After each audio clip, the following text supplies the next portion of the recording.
Bienvenue à cette émission de Foi et Télévision chrétienne qui vous parvient du Congrès 2019. Notre conférencier aujourd'hui, l'abbé Olivier Ngouté, nous présente le deuxième tranche de son enseignement, les fruits de l'esprit. Accueillons chaleureusement le Père Olivier Ngouté.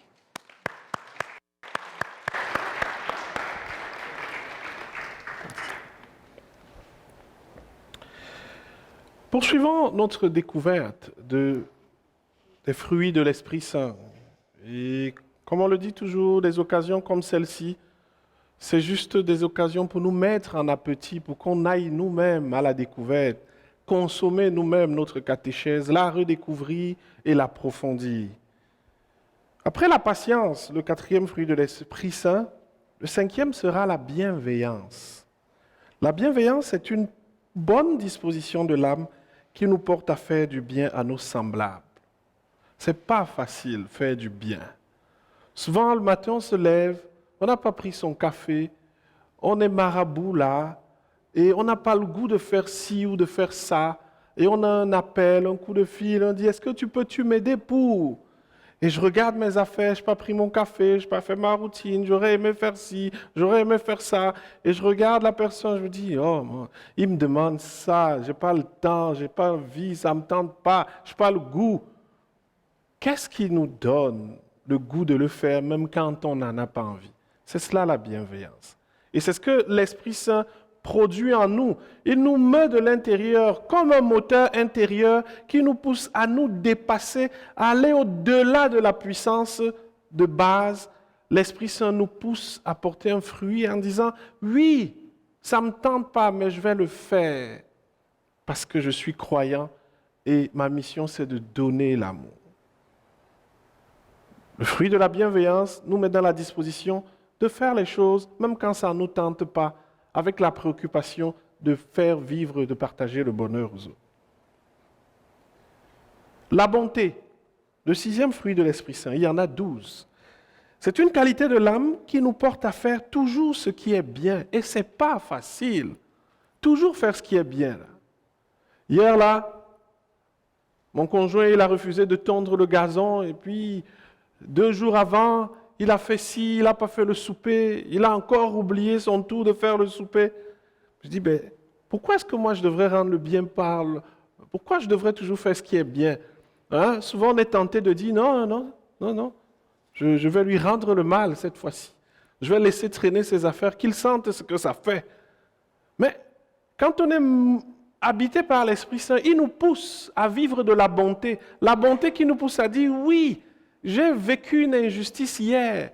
Oui, il n'a pas ou elle n'a pas fait ce qu'il était censé faire pour moi, mais je vais continuer de faire ce que j'ai à faire. C'est ça la bonté. Mais comment on y arrive? On a besoin de l'Esprit Saint comme moteur qui nous travaille à l'intérieur et qui nous pousse à porter ce fruit-là. Vous voyez finalement, les fruits de l'Esprit Saint sont très adéquats pour parler des choses très pratiques de la vie. Le 7e fruit de l'Esprit Saint, c'est la longanimité. C'est des gros mots, mais qu'on peut expliquer simplement. C'est une vertu qui nous fait supporter longtemps et sans nous plaindre les peines du corps et les sécheresses de l'âme, et attendre avec une foi vive, une confiance parfaite, le secours du ciel. Ça se rapproche un peu de la patience. Mais la différence entre la longanimité et la patience, c'est que la longanimité, ce n'est pas la question de la durée des choses, ça dure, ça n'arrive pas, je suis triste. Non, c'est davantage la capacité à être dans le processus d'attente et de ne pas se plaindre et de ne pas chialer. Vous avez du monde, pardonnez-moi les gros mots, mais c'est des termes qui sont plus familiers et qui peuvent peut-être aider nos auditeurs ou nos téléspectateurs à comprendre ce que je veux dire. On s'adresse à une foule large. Il y a du monde qui se plaint. Oh, ça ne marche pas. Oh, le poignet de la porte ne marche pas. Oh, mon auto a pris 2 minutes pour démarrer. Oh, il fait trop chaud. Quand c'était l'hiver, oh, il fait trop froid. Quand la température est douce, oh, comme j'aimerais me bronzer. Quand la température est trop froide, oh, comme j'aimerais que ça baisse. Bon. Oui, il y a une tendance parfois à vivre douloureusement la difficulté. Il y a déjà une difficulté, une douleur à la difficulté, mais parfois avec la notion de plainte, on peut ajouter du poids à la difficulté. En faisant comment? En ajoutant des plaintes. Oh, mais si c'est à cause que mes cheveux tombent. Oui, ça, on sait. Oh, mais oui, c'est à cause que, oui, mais ça marche pas. Oui, mais ça marche pas. Et on se pourrit la vie. Et on est tellement plaintif que finalement, imaginez-vous, si vous avez un croyant qui se plaint de tout, du temps, de l'hiver, de l'été, du printemps, de la pluie, ça vous pousse à aller à l'église là? Vous avez un proche qui se plaint de tout là. Est-ce que ça vous donne le goût de prier avec lui? Parce que ces formules de prière, ça va être juste les demandes. Oh Seigneur, mais j'ai pas ci. Seigneur, j'ai pas ça. Seigneur, tu as vu encore ce qui m'est arrivé. Quand on n'a pas on n'est pas dans l'esprit, si on ne porte pas les fruits de longanimité, on a tendance à ne même pas voir les merveilles de Dieu. Parce qu'on est tout le temps, oh, il n'y a pas ci, Dieu n'a pas fait ça, ah, pas ça, il y a ça, oh, mon foyer n'a pas allumé, oh, je n'ai pas pris mon petit déjeuner, oh, c'était fermé, oh, pourquoi ci, pourquoi ça, et ça nous pourrit la vie. Oui, c'est ça. Et on le voit dans la traversée, l'Exode, la traversée du désert. Quand Moïse s'exaspère, il va voir Dieu. C'est quel peuple que tu m'as donné, Seigneur? Il se plaint de tout. Quand il était en Égypte, il disait qu'il est dans la galère. Maintenant, il va vers la liberté. Il se plaint, ah, mais pourquoi vous nous avez amenés au désert? Ah, nous, on préférait les oignons d'Égypte et les viandes de grâce. Mais, oui, vous avez déjà la liberté. Il dit, mais oui, mais on n'a pas à manger. Et Moïse dit, Seigneur, reprends ton peuple. Il me casse la tête. Mais quand on porte les fruits de l'Esprit Saint, on est en mesure de développer ce fruit qu'on appelle la longanimité qui nous pousse à endurer la difficulté, à la souffrance avec une bribe d'optimisme. Mais en tant que chrétien, on parlera d'espérance en disant tôt ou tard, le jour finira par se lever. À côté de la longanimité, un autre fruit de l'Esprit Saint, c'est la mansuétude. C'est une vertu par laquelle nous réprimons la colère que nous éprouvons contre ceux qui nous outragent. Elle fait qu'au lieu de répondre injure pour injure à ceux qui nous attaquent, nous ne perdons pas même la sérénité de notre visage, ni la tranquillité de notre cœur, ni la paix de notre âme. La mansuétude, en d'autres termes, c'est ce fruit qui nous amène à ne pas garder rancune, à ne pas vivre avec les chicanes pour toute la vie. Il y a du monde, et oh mon frère, il m'avait fait ça quand on avait 12 ans, aujourd'hui on est rendu à 75, j'arrive toujours pas à le pardonner là. Wow. Tu en as fait des affaires toi-même. Imaginez-vous un instant que chacun ait des chicanes dans le cœur contre un tel, et que ça dure comme 50 ans. Ça reviendrait à quoi la terre là? Que chacun porte son petit sac de chicanes là. Oh, mais toi, tu m'avais fait ça. Ok? Oui. Ça n'a pas d'allure. Et donc la mansuétude est une disposition, un fruit que l'Esprit Saint nous pousse à produire et qui nous met dans la disposition de dire, oui, nous avons eu une chicane aujourd'hui, ou hier, je me suis fâché, mais je peux passer à autre chose. La mansuétude nous met sur le chemin du pardon. À côté de la mansuétude, le 9e fruit de l'Esprit Saint, c'est la bonne foi. La bonne foi, elle consiste en une fidélité candide, sans défiance, sans subterfuge, sans artifice à tout engagement contracté. La bonne foi, c'est la loyauté. Je l'ai dit, je vais faire de mon mieux pour tenir ma promesse. Le 10e fruit de l'Esprit Saint, c'est la modestie. Elle est une vertu aimable et rare, qui semble craindre d'être remarquée et qui fait le plus digne ornement du mérite réel. Elle compose l'extérieur de l'homme et règle ses mouvements avec bienveillance et honnêteté. En d'autres termes, la modestie, et ça tout le monde peut le comprendre, se rapproche de l'humilité. Oui, j'ai des capacités. Oui, j'ai des compétences. Oui, j'ai des talents. Oui, j'ai des dons. Mais avec la présence de l'Esprit Saint en moi, je suis appelé à porter ce fruit qu'on appelle la modestie, qui signifie ne pas exagérer mes compétences. Il y a du monde qui dit, je suis très bon là-dedans. Non, c'est correct de dire, je suis bon là-dedans, mais je ne suis pas le seul bon là-dedans. Laissez de la place pour les autres. Et la mansuétude, la modestie nous pousse à rester ouverts, à reconnaître que tout le monde a un talent. Quand je suis modeste, je laisse la place pour les talents que Dieu a donnés aux autres.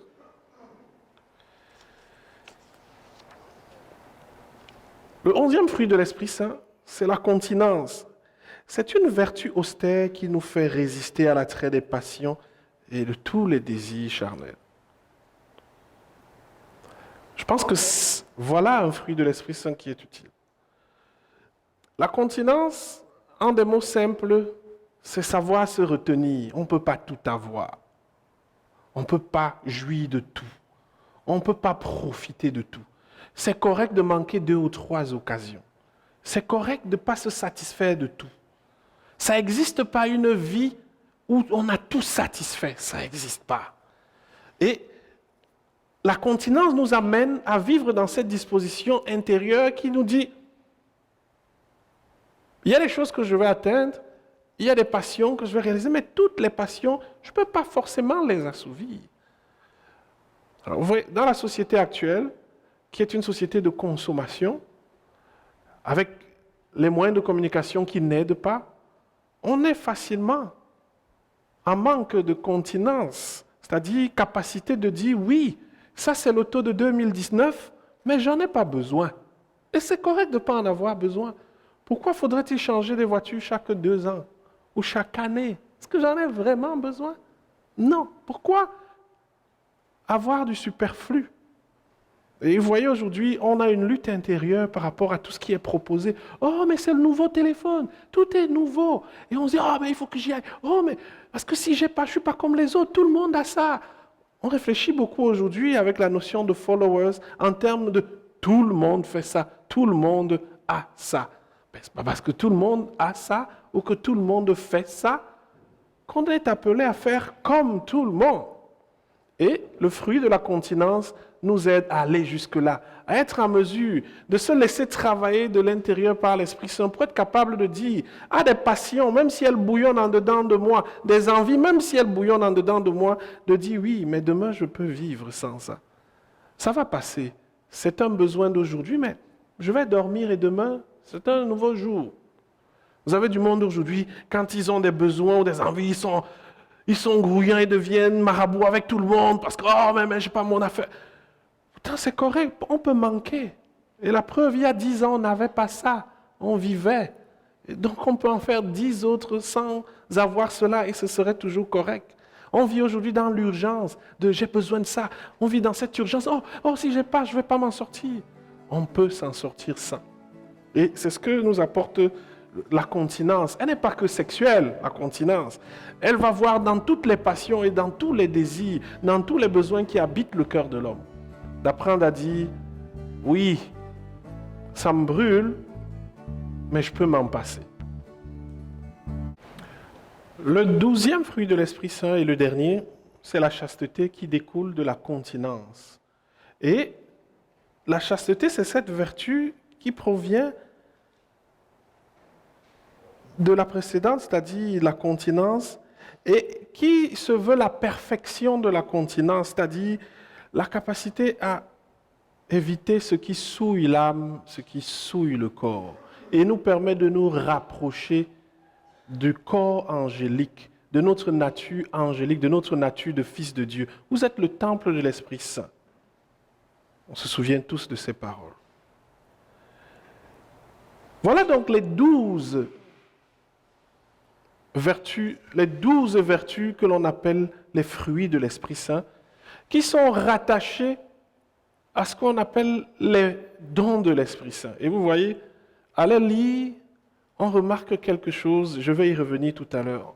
Parce que très souvent, le monde s'arrête à les dons de l'Esprit Saint, et quand on parle de dons de l'Esprit Saint, on assimile très vite ça aux puissances, aux qualités que l'Esprit nous a accordées, que le Seigneur nous a accordées. Et on oublie parfois d'aller jusqu'au bout de la leçon qui est les fruits. Donc, un croyant qui s'arrête juste au don et qui ne va pas jusqu'aux fruits, il a fait le chemin à moitié, il a fait le 50%. Parce que les dons appellent quelque chose. Et Saint Paul dira en 1 Corinthiens 13 que celui qui a reçu les dons ne les exerce pas pour lui-même. Dieu ne nous accorde pas des dons pour nous-mêmes. Il nous accorde les dons qu'il nous a accordés. Il les accorde non seulement pour sa plus grande gloire, mais pour le salut de tous. En d'autres termes, les dons de l'Esprit Saint et les fruits de l'Esprit Saint se regroupent tous dans le projet d'amour de Dieu. Si j'ai des dons de l'Esprit Saint et je n'ai pas l'amour, ce ne sont pas les dons de Dieu. Si j'ai des dons de l'Esprit Saint qui ne me conduisent pas à l'amour, j'ai fait dévier les dons, je les ai utilisés à d'autres fins. Le point commun entre les dons de l'Esprit Saint et les fruits de l'Esprit Saint, c'est de ramener le croyant, le priant à une seule chose, être capable d'être le reflet de l'amour de Dieu, dans ses qualités, dans ses avantages naturels, dans ses dons spirituels, comme dans ses œuvres au quotidien. Alors je peux parler toutes les langues là. Je peux prophétiser. Si ce n'est pas orienté à l'amour, il faut que je discerne d'où vient ce don. Est-ce qu'il vient de Dieu ou alors est-ce que je fais de l'autosuggestion? C'est très important. Le discernement de ses propres dons. Est-ce que les dons que je semble reconnaître en moi me conduisent à l'amour, à porter des fruits qui me rattachent ou qui rattachent le monde à Dieu? Vous l'avez bien compris, dans ces 12 fruits de l'Esprit Saint, ces 3 dimensions qui sont privilégiées. Il y a des fruits qui nous relient à Dieu, il y a des fruits qui nous relient, qui nous mettent en chantier dans nos relations avec les autres, il y a des fruits qui nous mettent en chantier avec nous-mêmes. En d'autres termes, le projet de Dieu, c'est l'amour.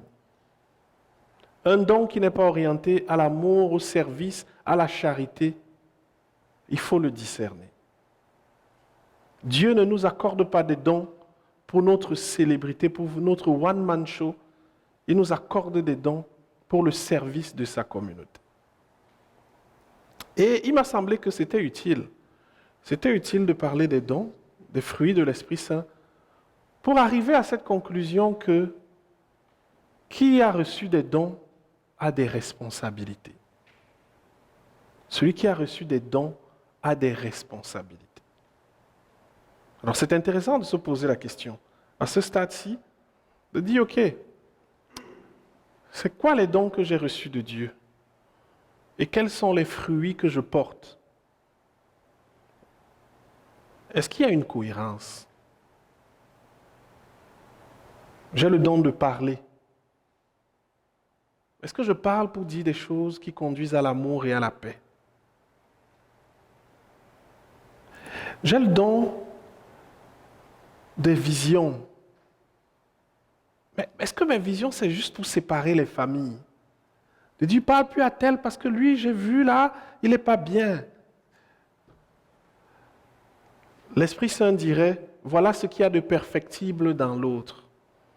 L'Esprit Saint enverrait pour convertir Ninive.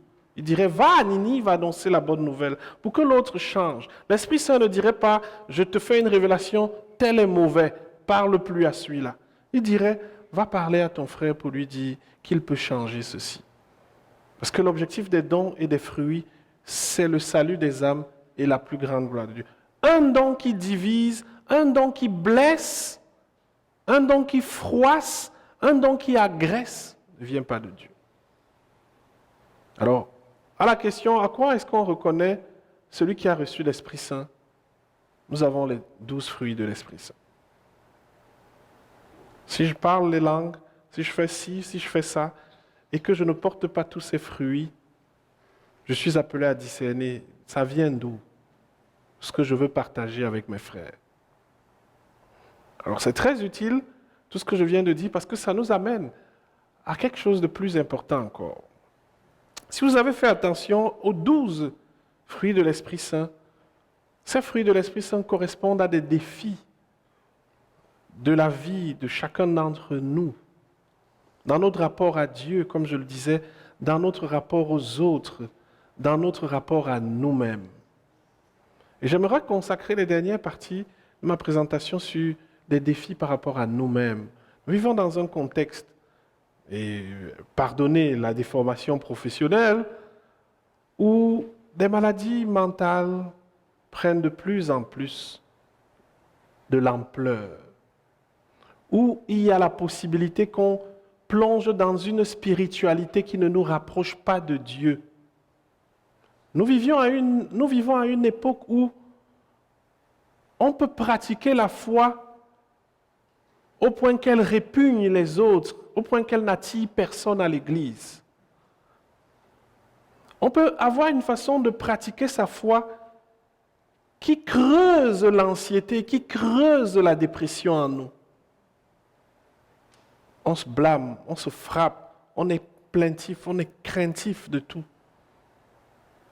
Les fruits de l'Esprit Saint dont je viens de parler nous montrent qu'il y a des dispositions dans lesquelles on est parfois qui n'ont rien à voir avec la spiritualité et qui font que la manière qu'on vit notre foi ne convainc pas le monde autour de nous. Un croyant qui a le visage attaché, qui est plaintif, il ne vous donne pas envie de venir à l'église. Dans notre mission que nous avons d'évangéliser, il y a des dispositions extérieures que nous avons qui n'aident pas à croire en Jésus. Moi, je l'ai toujours dit, je trouve un croyant qui est toujours fâché, il ne me donne pas envie de célébrer la messe. Là. Parce que tu es fâché. Moi, je veux célébrer la vie, toi, tu es fâché. Oui, il y a eu la chicane, mais est-ce que la vie, ce n'est que la chicane? Nous vivons dans un contexte où on peut pratiquer la spiritualité en blâmant les autres. Et particulièrement dans un contexte où aujourd'hui, dans nos familles, on a des enfants qui ne croient pas, qui ont renié leur baptême, qui ne croient pas, qui se détachent de l'Église, et on vit dans cet enjeu de dire, mais j'aimerais que mes petits-fils ou mes enfants s'intéressent à la foi, mais je ne sais pas comment faire, mon Père. Les fruits de l'Esprit Saint sont adéquats. Vous savez, un parent qui inspire en permanence la bonté pousse son enfant à se dire, mais d'où est-ce qu'elle tire sa force pour être si gentille, si patiente dans la vie? On devient un point d'interrogation. Et c'est ce que, dans les premières communautés chrétiennes, les pères de l'Église avaient fini par dire, exempla traunt, l'exemple entraîne. À la place d'évangéliser par les mots et d'énoncer les canons et les règles et les jugements, les fruits de l'Esprit Saint nous mettent sur un autre chemin d'évangélisation. Évangéliser, ramener à Dieu par la façon avec laquelle on vit avec les gens. Juste ça. Vous savez là, quand vous lisez l'histoire de Mère Teresa, vous n'avez pas besoin d'être catholique, ça vous marque. Quand vous regardez le travail de Jean Vanier, vous écoutez la conférence de Jean Vanier, ça n'a pas besoin de démonstration. Tandis que, à force de vouloir tout expliquer, de convaincre, de faire des traités, on finit par discuter de logique et pas de la volonté de Dieu. Je me souviens des amis, disent, tu sais, Marie, non, au sujet de la Vierge Marie, la dévotion mariale, j'étais encore à l'université. 2 sessions à discuter de la Vierge Marie, de la place de la Vierge Marie.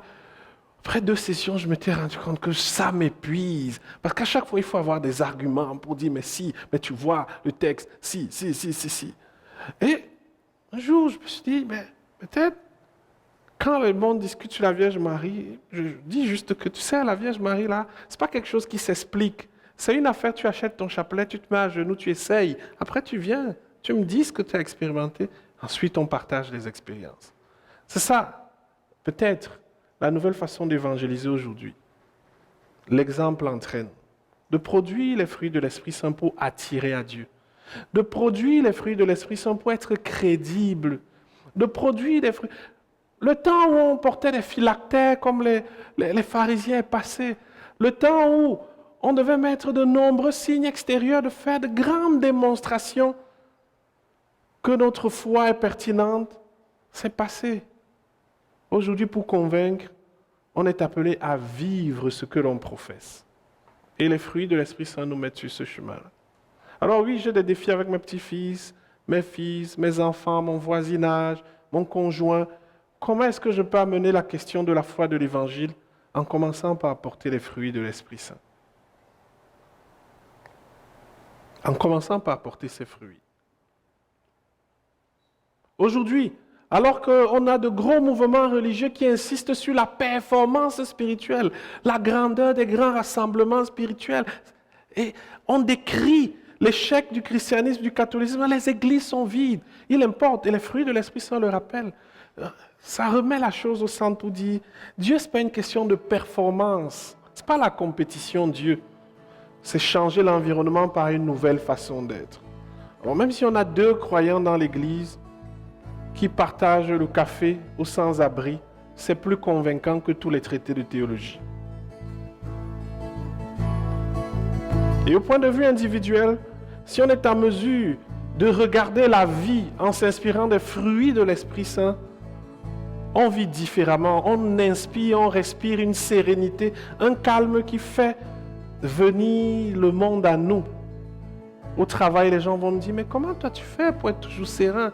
Tu as un crédit, tu n'as pas encore de maison, ton auto dérange, mais tu souris, tu ris, tu n'es pas anxieux. Mais je dirais, mais parce que j'ai Dieu, c'est lui qui m'aide. Comment tu fais pour être joyeux alors que tu viens de perdre un être cher? Tu vis le deuil. Juste par imposition de main, exactement comme Marie, par la salutation de la parole.